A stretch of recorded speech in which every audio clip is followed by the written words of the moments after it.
পক্ষ থেকে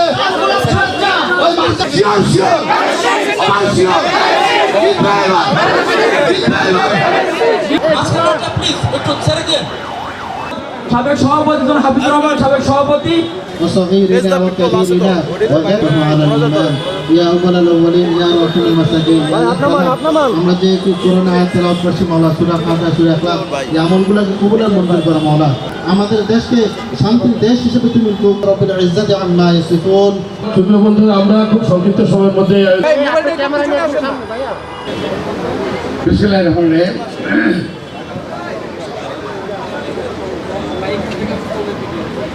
আজকে আপনাদের এই দোয়া মাহফিল নির্বাচনী প্রতিষ্ঠানে আয়োজিত আজকে এই সভা সভাপতি উপস্থিত সামনে মঞ্চ বিশ্ববৃন্দ, সামনে আমার ভাই ও বোনেরা, আসসালামু আলাইকুম। আমার কথা বুঝতে অসুবিধা হয়? আমি একটু গলা বসে গেছি। আমার কত কথা বলা যায় বলেন? তো আমি বেশি কথা বলবো না।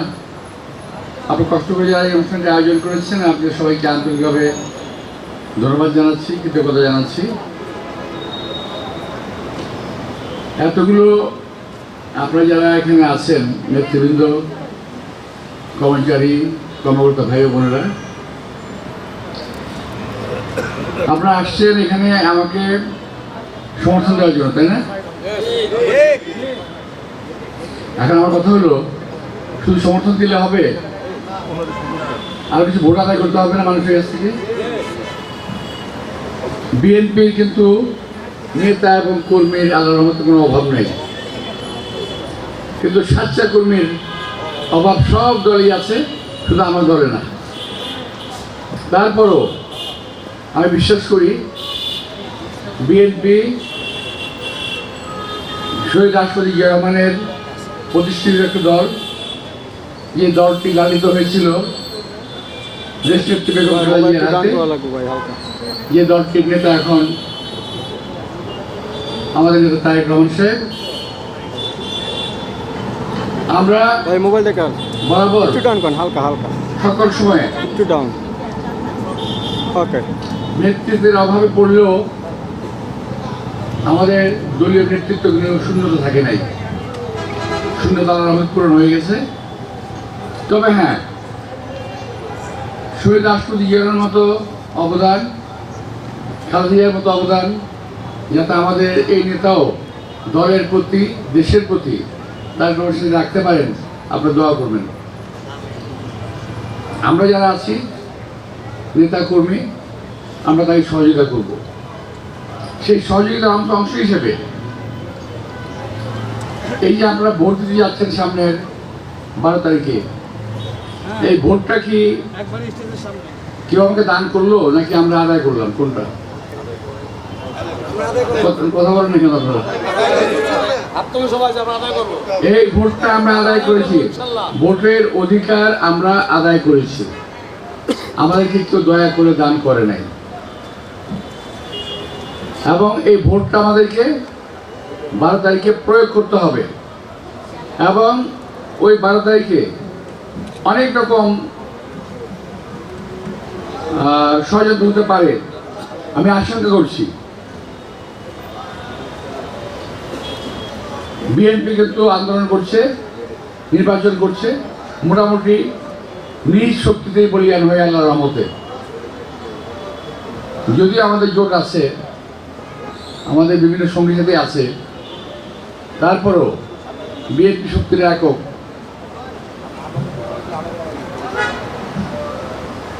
আমাদের বিরুদ্ধে আজকে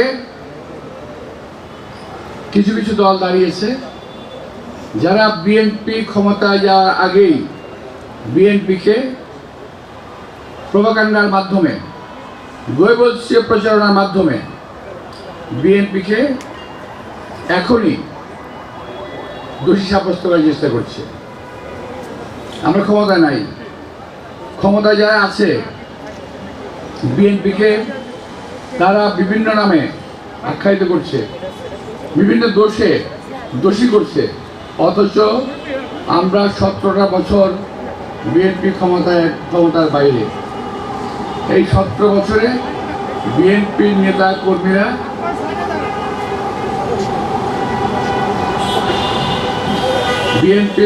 কর্মীরা বাড়িতে শান্তি মতো ঘুমাতে পারে নাই। বিএনপির নেতা কর্মীদের প্রায় 5,000 গুম হয়ে গেছে, প্রায় 4,000 শাহাদাত বরণ করেছে, অর্থাৎ তাদেরকে হত্যা করা হয়েছে। এত কিছুর পরে যখন নির্বাচন আসলো, তখন কিছু দল বিএনপিকে ক্ষমতা যাওয়ার আগেই তারা ধরে নিয়েছে বিএনপি ক্ষমতা যাচ্ছে, সুতরাং বিএনপিকে ঠেকাও। এই বিএনপি ঠেকা আন্দোলন শুরু করেছে নির্বাচনের মধ্যে একটি দল, আরো একটি দল এবং তার বাচ্চা। চিনতে পারছেন তো ক্যামেরা? ও আমার ভাইরা বলতেছে তারা নাকি বেস্টের টিকিট পাইছে, আবার বলতেছে বেস্টের টিকিট। আমি ওই সময় বলতে চাই না। এই সমস্ত কথা বলে বাসায় আমার মা বোনদেরকে তারা বিভ্রান্ত করেছে। মহিলা মানুষ বাসায় গেছে, চা খাওয়াইতে দিয়েছে, পানি খাওয়াইছে, শপথ খাওয়াইছে, তারপরে ওখানে তারা তাদেরকে বেস্টের টিকিট ধরা দিয়ে আসছে। কোরআন শরীফের ভিতরে আবার কসমানি কাটাইছে, উনি বললেন আমাকে। এই সমস্ত প্রতারণা করে আমরা তো মুসলমান, তাই না? নাকি আমরা মুসলমান না? তো ধর্ম কি কারো কাছে বিক্রি করা হয়েছে নাকি? এই ধর্ম কি কারো কাছে নিয়ে যাওয়া হয়েছে? আজকে যারা যেই দলের প্রধান ধর্মকে বিক্রি করছেন, তিনি কি জামাত ইসলাম করতেন? জামাত ইসলাম করতেন না, বাসদ করতেন, বাসদ অন্যদল করতেন। এখন তারা 3 জন পরপর ধারাবাহিকভাবে 3 জনেই অন্যদল করতেন। যাই হোক, ওনারা যখন কথা বলেন, আমি কথা পরিপ্রেক্ষিতে বলতে চাই, আপনি মুসলমান, আমিও মুসলমান। আপনার সঙ্গে আমার তফাৎ কোথায় জানেন? যে আপনারা প্রচন্ড মিথ্যা কথা বলেন, আমরা মিথ্যা কথা বলি না। এটাই হলো তফাৎ। আর একজন মিথ্যাবাদী, তার অনিবার্য শাস্তি আছে। আমরা সত্যের উপরে ভর করে রাজনীতি করি, আমরা সত্যের উপরে ভর করে দেশ পরিচালনার চেষ্টা করি, কিন্তু ধর্ম আমরা বিক্রি করি না। কিন্তু মনে প্রাণে বিশ্বাস করি যে আমরা মুসলমান এবং আল্লাহ রসুলে আমরা বিশ্বাস করি। যারা আল্লাহ রসুলের কথা বেশি বেশি বলেন, তারা বেশি বেশি গীবত করেন, মিথ্যা কথা বলেন। এই কয়েকদিনে এই বড় দলের একটি বাচ্চা দল আছে না, তাদের একটা প্রার্থী আছে এখানে। সে কি হারে মিথ্যা কথা বলতেছে, আপনাকে প্রমাণ পাইছেন? এটা কি হারে মিথ্যা কথা বলতেছে। আমি বলেছি, ভাই, যে আমি তো আমার প্রত্যেক জায়গা থেকে নির্বাচন করতেছি। এখানে আমার বাপ দাদার জন্ম, তার বাবার জন্ম, আমার ছেলের জন্ম, আমার নাতির জন্ম। তো আমি নির্বাচন করছি এখান থেকে। আমি একটা কথা বলছিলাম, সকলেই তো আপনাদের দলের সকলেই মোটামুটি যার যার জায়গা থেকে নির্বাচন করতেছে। আপনার কিছু লোক কেন ঢাকার মধ্যে এসে গুদাগুদি করতেছেন? ব্যাপারটা কি আপনাদের? কারণ কি জানেন? তারা দেশি জায়গা পায় না, দেশে থেকে চেনেই না, নিজের দেশে জায়গা নাই, পরের দেশে হাত বাড়ে। ঔপনিবেশিক একটি শক্তির মতো আর কি। আবার বলেন যে আমরা যারা আসছি বাইরে থেকে, তাদেরকে আব্বাস সাহেব নির্বাচন করতে দেবেন না, উনি ঢাকা শহরে একটা বসে বেড়াবেন, এই কথা বলেন। আপনারা যারা আসছেন, আপনারা কি সব ঢাকার লোক? আপনাদের সঙ্গে সম্পর্ক নাই? আপনারা আমাকে ভোট দেন না? আপনাদের যারা নাকি আগে ছিল 91 সালে, 2001 সালে আমাকে ভোট দিয়েছেন আপনাদের যারা পুরোপুরি যারা ছিল, আমার সঙ্গে কারো কোনো শত্রুতা নাই। শত্রুতা হলে ওদের সঙ্গে যারা মিথ্যা কথা বলে।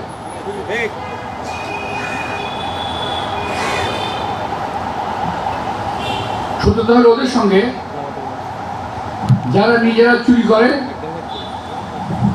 নিজেরা চাঁদাবাজি করে, আর অন্য জনের দোষ দেয়, ওদের সঙ্গে শত্রুতা। আমি কথা বলতাম না, কিন্তু এই কথাটা বলতে বলতে একবার পর্যায়ে ফেলছে।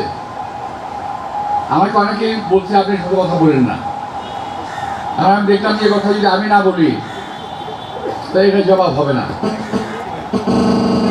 আরে ভাই, তোমাদের মতো হঠাৎ করে আমি কিন্তু গাড়ি কিনি নেই, তোমাদের মতো হঠাৎ করে আমার কাছে টাকা হয় নাই।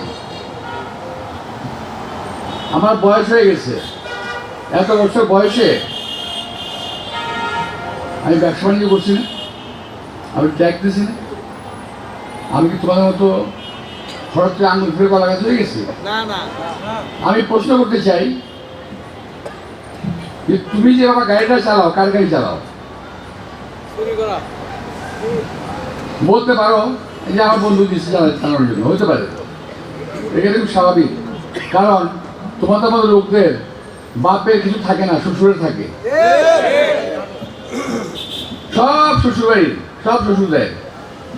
তো ভাই, আমরা অর্জন করেছি, আমাদের অর্জনকে বিদ্রুপ করো না, অর্জনকে সম্মান করো। আমাদের রাজনৈতিক অর্জন, অর্থনৈতিক অর্জন, একে সম্মান করতে শিখো, মুরব্বীদেরকে সম্মান করতে শিখো, ভবিষ্যৎ ভালো করতে পারবো। যে হারে তুমি গালিগালাজ করে যাচ্ছ, মিথ্যা কথা বলছো, এগুলো করে কোনো লাভ হবে না। বরং এখানে শিক্ষা নাও যে দেশের মানুষ তোমাদেরকে ঘৃণা করতে শিখে গেছে।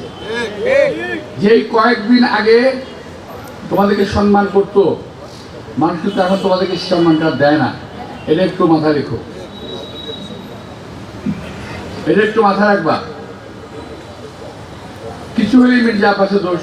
আরে ভাই, তুমি যত কথা আমার বিরুদ্ধে বলতেছো, সকালবেলা ঘুম থেকে উঠে যদি ফজর নামাজ পড়ে থাকো, পরে যদি ওই একবারে আল্লাহর নাম নাও, আবার এসার সময় গিয়ে এসা পর্যন্ত মির্জা আব্বাসে বদনাম করো, এর মধ্যে আর কোনো কথা নাই। সারাদিন মির্জা আব্বাস, আমার কিন্তু লাভ হচ্ছে, আমার প্রচারটা ভালো হচ্ছে। আমার 100 কর্মী যে প্রচার করতো, তুমি একলা আমার 1000 করে প্রচার করে দিও। অনেক ধন্যবাদ তোমাকে, অনেক ধন্যবাদ। আরো বলো, বেশি করে বলো।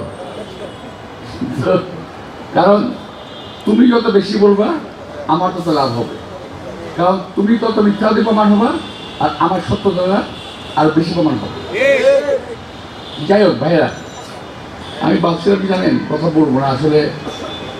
ওই সবাই ঘুম থেকে দেখি এই কথা কথাগুলো বলতেছে, তখন আমার বাসায় আমার যারা শুভলোকেই আছে, বিশেষ করে আমার স্ত্রী আমাকে বলে, তুমি এই সম্বন্ধে কথা বলো না, মানুষই জবাব দিচ্ছে। এটা তো আসলে তাই, মানুষের জবাব দিচ্ছে আল্লাহর মধ্যে। আমি ভাগ্যবান, আমি ধন্যবাদ জানাই আমার ওই সকল ভাইদের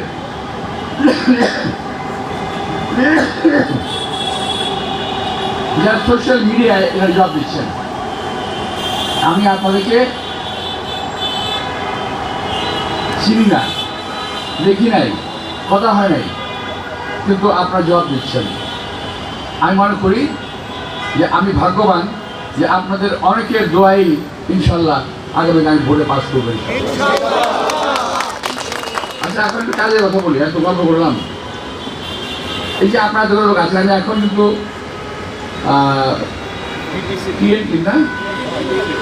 টিএনটির একটা সরকারে আসছি, ওখানে অনেক জনসমাগম হয়েছে, ওখানে আবার অনেক মা বোনরাও ছিল, আমার ভাইরাও ছিল, নেতৃবৃন্দ ছিলেন। ওই লোকগুলো আর আপনারা মিলে যদি একটা মিছিল করেন, কত বড় মিছিল হবে জানেন? অনেক বড় মিছিল হয়ে যাবে। কোনো দল সবাই মিলে একটা মিছিল করতে হবে না।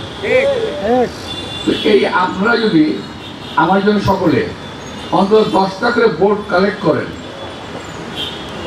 নিজের পরিবারে ভোট করে দেবেন, আত্মীয়স্বজনকে বলবেন, প্রতিবেশীকে বলবেন যে আব্বাস সাহেব আমার আত্মীয়, আব্বাস সাহেব আমার ভাই, আব্বাস সাহেব আমার বন্ধু, বলেন যে যার যেমনি ভালো লাগে।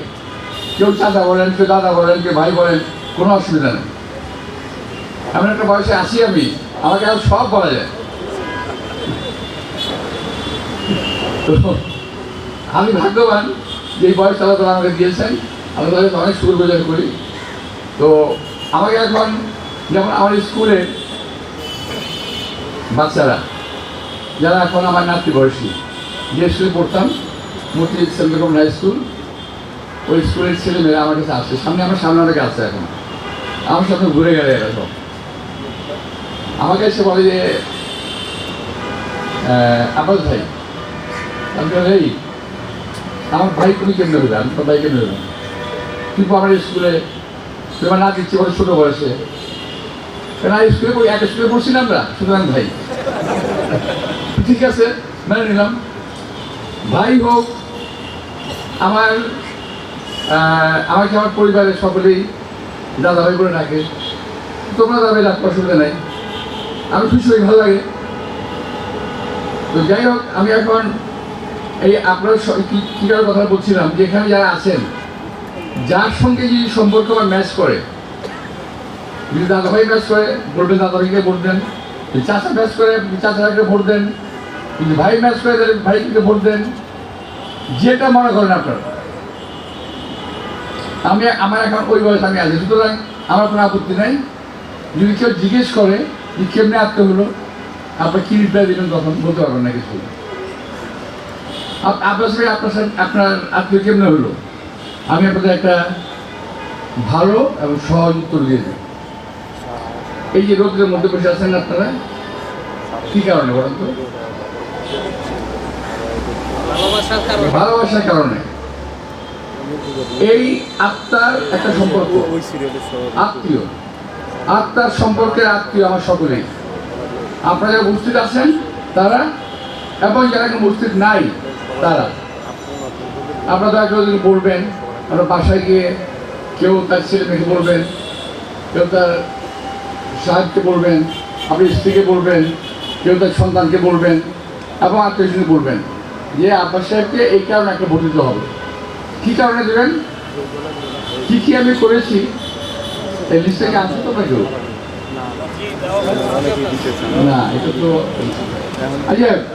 আমি আপনাদের যারা নেতৃবৃন্দ আছেন তারা আমার বাসা থেকে একটু কালেক্ট করে নেবেন, আমার কিছু ডেভেলপমেন্টের একটা তালিকা আছে। আমি যত বছর ক্ষমতায় ছিলাম তখন আমি কি করেছি তার একটা লিস্ট আমার কাছে আছে, খানিকটা আছে এখানে। তো আমি আর যাই হোক মানুষের উপকার করার চেষ্টা করেছি। যদি কারো উপকার করতে না পারি, পেরে থাকি, তার ক্ষতি আমি করি নাই। আমি একজন মানুষের জন্য উপকার করার চেষ্টা করেছি।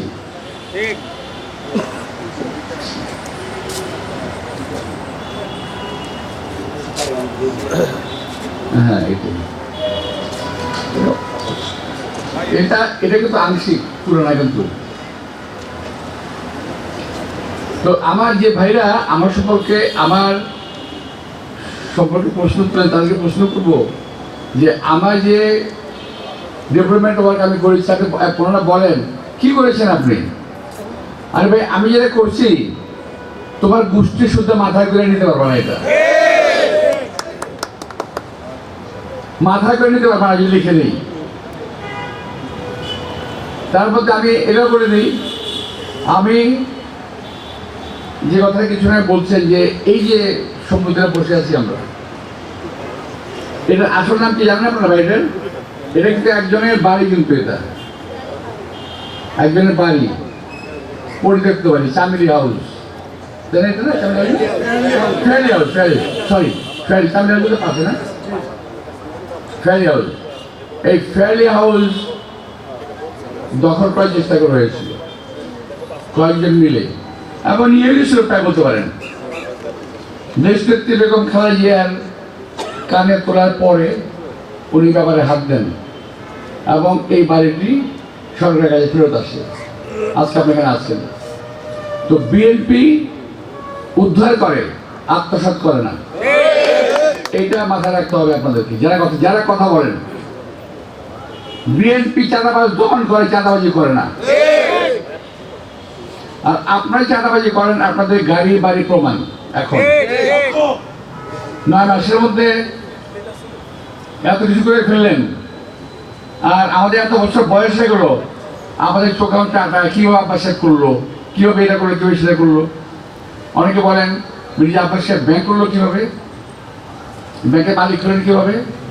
আমি ওদের উদ্দেশ্যে বলতে চাই, যারা বলেন মির্জা আব্বাস সাহেব ব্যাংকের মালিক কিভাবে হলো, তারা একটি গর্দবের দল। কারণ একটা ব্যাংকের মালিক হওয়া যায় না। বাংলাদেশে কেউ কোনো ব্যাংকের মালিক নয়।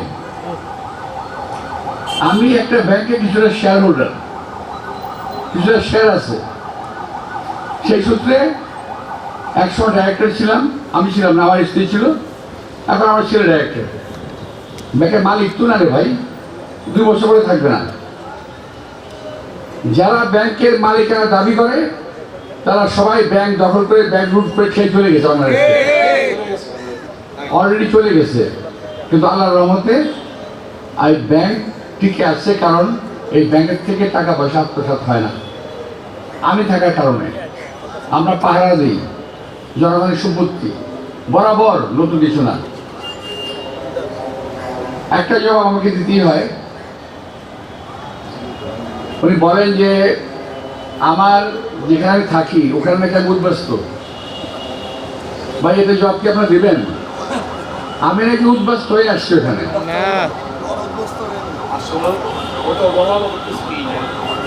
তো ওখানে, এবং ওখানে নাকি রেলওয়ের জায়গায় আমি দখল করেছি। আমি পরিষ্কারভাবে বলতে চাই, মিডিয়ার সামনে, ক্যামেরার সামনে, লাখো লোকের সামনে, আমার জায়গায় রেলওয়ে একবার করে রেল লাইন করেছে, তারপরে কি বলে স্টেশন করেছে। আমার বাড়ির সামনে যে রাস্তা দিয়ে নির্বাচন করতে যান সাহেবরা, আউটার সার্কুলার রোড নির্বাচন করতে যে রাস্তা দিয়ে হাঁটেন যান, যে রাস্তা দিয়ে সিট অফ ফ্লাইওভারে ওঠেন, এটা আমার পৈতৃক সম্পত্তি। লম্বা লম্বা কথা বলেন, আবার আমার জায়গার উপরে হাইরা যান, আমার জায়গার উপরে পোস্টার লাগান, আমার জায়গার উপরে লিফলেট লাগান, কি বলে রাখে ব্যানার লাগান, ফেস্টুন লাগান। আমি তো কিছু বলি নাই। আপনাদের ব্যানার ফেস্টুনে পাহাড় দিয়ে রাখি যাচ্ছে না ভাঙে, কারণ ভাঙলে বলবেন যে আব্বাস সাহেব ভেঙে দিচ্ছে। আব্বাস সাহেব অপকর্ম করে না, বরং আপনারা আমার লিফলেট ফেস্টুন ভাঙতেছেন। এই কাজগুলো করেন না। নির্বাচনে সুষ্ঠুভাবে হতে দেন। জনগণ অনেক কষ্ট করে ভোটের অধিকার আদায় করেছে। জনগণ অনেক কষ্ট করে নির্বাচন, জনগণ যাতে ঈদের উৎসব নিয়ে ভোট সেন্টারে গিয়ে ভোট দিতে পারে, এই ব্যাপারে সাহায্য করেন। আপনি যদি জিতে যান, আপনাকে সেলেউট জানাবো। আমি যদি জিতে যাই, আপনারা আমাকে মানেন না মানেন আপনাদের ব্যাপার, আমাকে সেলেউট দিতে হবে না। কিন্তু আপনারা জিতলে আমি সেলেউট দেবো আপনাদেরকে। ভাববো যে এরা 10 দিনেই বিশ্ব জয় করে ফেলবো। ভাববো আমাদের ছেলেরা এখন অনেক শক্তিশালী, ভাববো এটা। কিন্তু আপনি যা শুরু করেছেন, আপনারা কিন্তু অনেক সুনাম অর্জন করে ফেলেছেন। দয়া করে বাদ দেন, ভোটটা হতে দেন, সুন্দর মতো ভোট হোক, দেশ মানুষ ভোট দিক। ভোট আপনি প্রচারণা চালান, ভোট করেন, কোনো অসুবিধা নাই। আমাদেরকে যান। আমি একবার ভাই ভদ্রের সঙ্গে দেখা হলে, কথা হলে কি বলা হয়, ভাই বাসায় এসেন, এক কাপ চা খেয়ে যান, বলেন না? আমি বলছিলাম আমার বাসায় এসেন, এত কথা না বলে খাওয়া দাওয়া করে যান একবার এসে। এটা আমার অপরাধ হয়ে গেছে। আমি নাকি হুমকি দিচ্ছি। আচ্ছা, খাওয়ার কথা বলতে হুমকি দেওয়া হয়? তো বুঝলেন কি বাংলা শিখছে? আমি বলছি খাইতে, আর আমার পরে আপনাকে হুমকি দিচ্ছি। মির্জা আব্বাস কাউকে হুমকি দেয় না, কথা মনে রাখবেন। আমি দেখি না। তো যাই হোক, তো দয়া করে আপনারা অপপ্রচার না করে প্রচার করেন নিজের জন্য। যদি জনগণ ভালোবাসে ভোট দেবে, জনগণ যদি আমাকে ভালোবাসে ভোট দেবে। আর একটা আবেদন থাকলো, দেশের জন্য কি কি করেছেন এটা একটু ওই যে এই যে আমি একটা লিফলেট করেছি মাত্র 1 পৃষ্ঠা 2 পৃষ্ঠা 3 পৃষ্ঠা 4 পৃষ্ঠার একটা লিফলেট করেছি। দেখেন আমি কি কি করেছি এখানে, তার আংশিক আছে, আংশিক, পুরা না। আপনি দয়া করে 10 লাইনে লিখে দেন যে আপনি দেশের জন্য কি কি করেছেন। শুধু শুধু অপপ্রচার করেন না মানুষের বিরুদ্ধে। তো আপনি যদি চান আপনার অফিসে পাঠা দেবো। আরে যারা অপপ্রচার করছে অফিসে পাঠাবো, এই যে অফিস পাশেই পাঠা দেন অফিসে। হ্যাঁ, ওখানে একটা দিয়েছো, একটা নিয়ে যাও, কি করছি লিখে দিয়েছো। তো যাই হোক, তো আমি আর কথা বলবো না, অনেকক্ষণ কথা বললাম।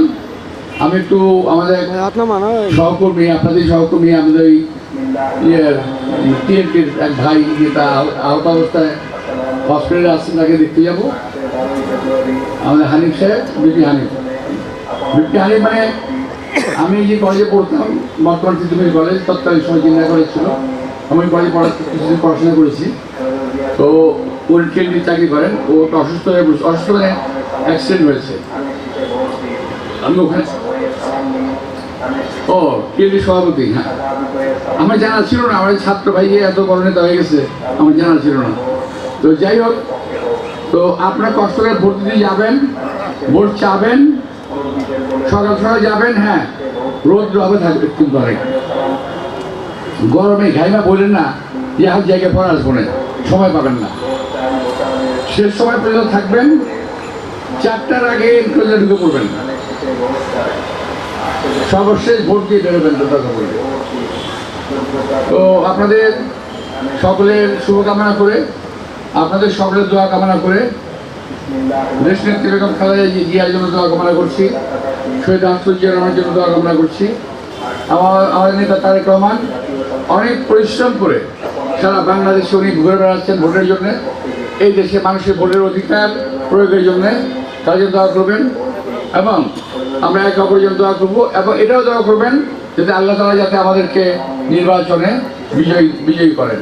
বিআইডব্লিউটিসি এবং টিএ কর্মচারী কর্মকর্তা ভাইয়েরা, অনেকে উপস্থিত আছেন এখানে, অনেকে নাই, বাইরে থেকে শুনছেন। অনেকে সরকারি চাকরি বিধির কারণে এখানে আসতে পারছেন না। আমি আপনাদের পক্ষের জন্য বলবো, আপনারা দয়া করে আমাকে একটি ভোট দেবেন এবং আমার জন্য দোয়া করবেন, বাসায় বলবেন, সবার প্রতি আমার অনুরোধ থাকলো। এবং আমি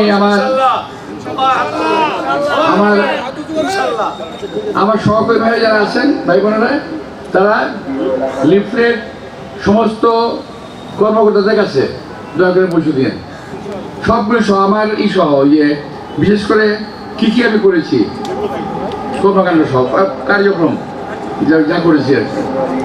আপনাদের সবাইকে আন্তরিক শুভেচ্ছা এবং ধন্যবাদ। আসসালামু আলাইকুম।